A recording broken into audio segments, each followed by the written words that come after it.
thanks everyone for, thanks to Peter and everyone for inviting me to come and talk with you for a few minutes tonight about youth organizing. I've been a student of community organizing for a long time, and more adult-based community organizing. And about 5 or 6 years ago, I got involved in a project that was just mentioned on education organizing. And we chose our cases, successful cases, all based on the work that parents and adult community members were doing.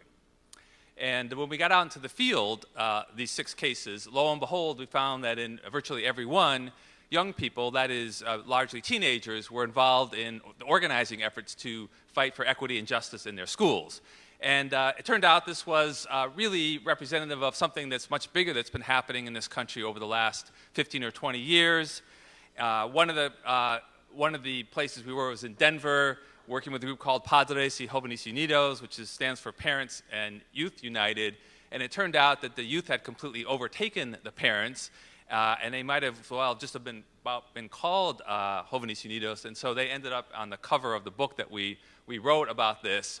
They had started organizing to fight for improvements at their own high school, and then moved into the areas of restorative justice and school-to-prison pipeline. So my interest in youth organizing, I think, coincided with the rise of this movement.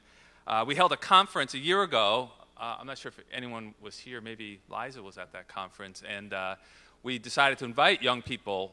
We had held several conferences before. We hadn't really invited young people, and we did invite young people. And they were quite bolshy, if you will. And they were standing up saying, why doesn't that panel have any young people speaking on it? How can you talk about education reform and not have the voices of youth included in every single panel that you have? And I said, well, that's, I don't know if you need every single one. But in any case, I think we were pushed, and a lot of questions were raised about adultism and about the, that if we really believed in organizing, and that if participation and leadership from social change had to come in some core way from the people who are most directly affected by it, then young people certainly needed to be playing leadership roles. And I've been thinking a lot more about this question because I think that we normally often look at issues one by one, but the situation, I think, today, particularly for youth of color in low-income communities, which is really what the core of the youth organizing movement is in this country, the situation is pretty striking, and what I would call a kind of an interlocking system of oppression. You may know that nearly half of black children in this country grow up in poverty. You may know or not know that less than half of black and brown children in this country graduate from high school. The black youth unemployment rate today is 42%.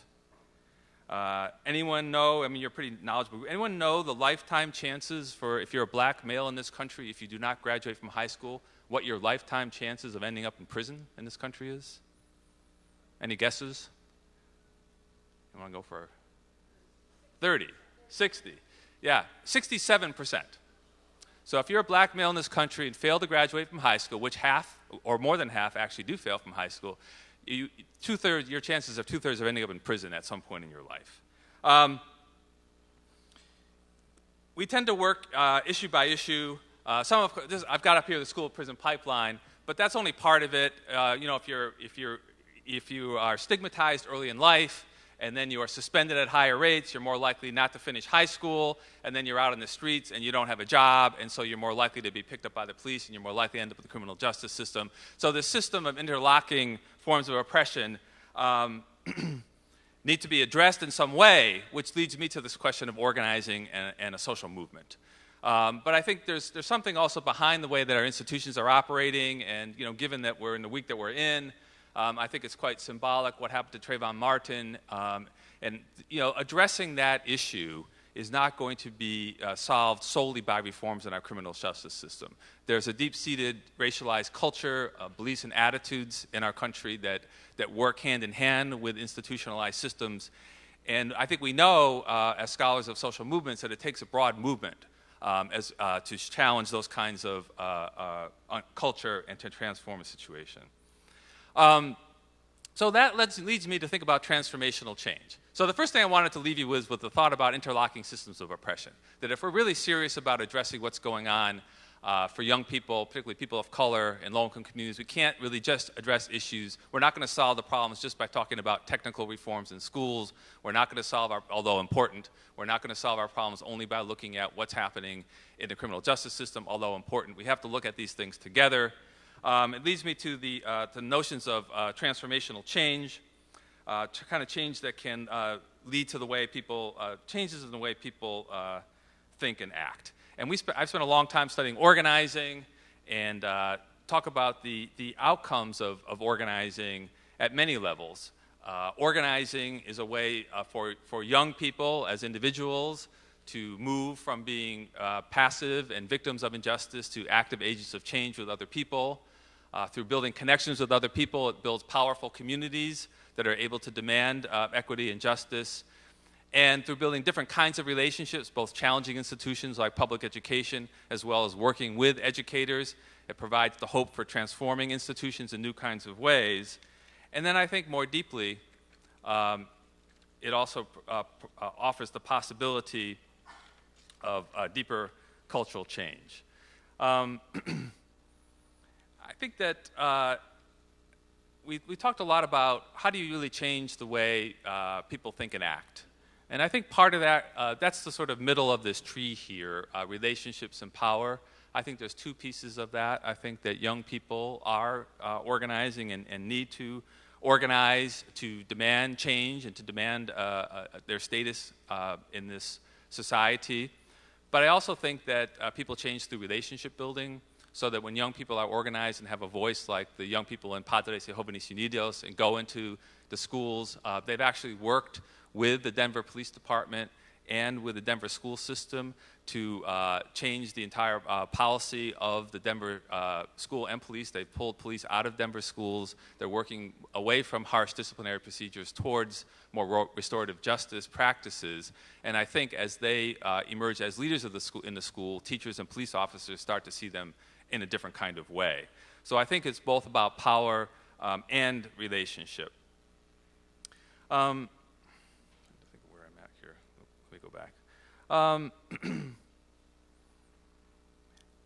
I think that this question of the deeper culture, though, which was raised this week, is a very important one. And I think we have to think back to times of the civil rights movement, really national social movements. And I've been someone who's spent a lot of time studying local organizing and studying this question of power and relationships at the local level. So I want to leave you with that second point. We have interlocking systems. We have this question of transformational change. But the third point I wanted to raise was movement building. Is it sufficient for Padres y Jóvenes Unidos to work in the Denver public school system and with the Denver Police Department? Certainly it's important, and the gains they've made are important. How does that stand up with the whole system that we're facing in this country? Is it going to lead to the full kinds of transformational changes that we need?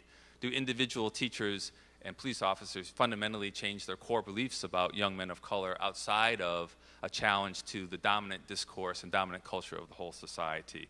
And so that's led me to think about movement building.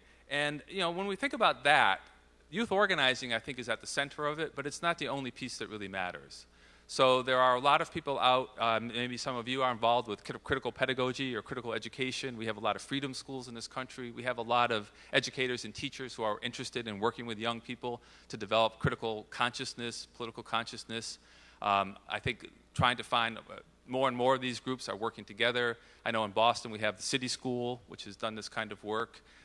In the summer, they bring youth organizers and youth leaders from youth organizing groups across the whole region together for a whole summer of participatory action research and critical consciousness raising. We have advocacy groups that are forming nationally, particularly around the school-to-prison pipeline, like the Advancement Project and others. And we have a growing number of networks, like the Alliance for Educational Justice, the Movement for Constitutional Right for Quality of Education, the Dreamers movement for access to higher education by undocumented workers. I guess what I'm trying to suggest to you is that we have to start thinking differently, not just working within our own groups, but working across groups. And I think that's a challenge for scholars as well and academics among us. I think there's a fair number of academics here. So Matt mentioned that I've been involved as a leader in a new network called Urban. It's the Urban Research-Based Action Network, and we're trying to bring researchers, academics together with community activists and leaders, both in youth organizing and other places. part of the reason for that is because we think it'll provide research that's more useful to and relevant to supporting community action for equity and justice. But part of it is, I think, because of a movement-building strategy. We have to think about ways that we can work together to form a more united movement to really address the kinds of things we're talking about. Okay, so that's the urban network. So, and that's the third issue. So I think as you move into your small group discussions, I think there's a few things that I might suggest that you think about talking about. Is it enough for each of us to be working in our own issue silos? I have focused a lot on education more recently in my work. I'm now challenged to think about, are there ways of combining working for educational justice with working for juvenile justice and job creation strategies? What could that look like? Who's actually doing that kind of research as academics? What kind of alliances are actually out there trying to do that work of creating change? The second point was transactional change and transformational change. I don't think I might have fully explained what I meant by that. Transactional change, I mean really discrete policy wins or discrete changes that are made, important enough in themselves, getting a restorative justice program in Denver. But, will that be sufficient to really transform the conditions that young people are facing in this country, particularly in our low-income communities? And finally, this question of fragmented initiatives versus movement building. Are there going to be ways that we can find? I'll just leave you this one last thought. I was talking before that I was a student of Theda Skocpol. Some of you may know her work on federations. It used to be that if you thought about being a community activist or community leader, you would form a chapter of a national association, right, which linked you already at the local, state, and national level. Today, if you're that kind of person, what do? You form your own independent or nonprofit organization. You are a social entrepreneur. And so now we have maybe a lot of community activity, but spread out over thousands and thousands of very small, underfunded, fractured groups who are working independently. That's the landscape that we face today. How do we transform that landscape into a more unified movement that can really create the kind of transformational change that we need to make? So thank you very much.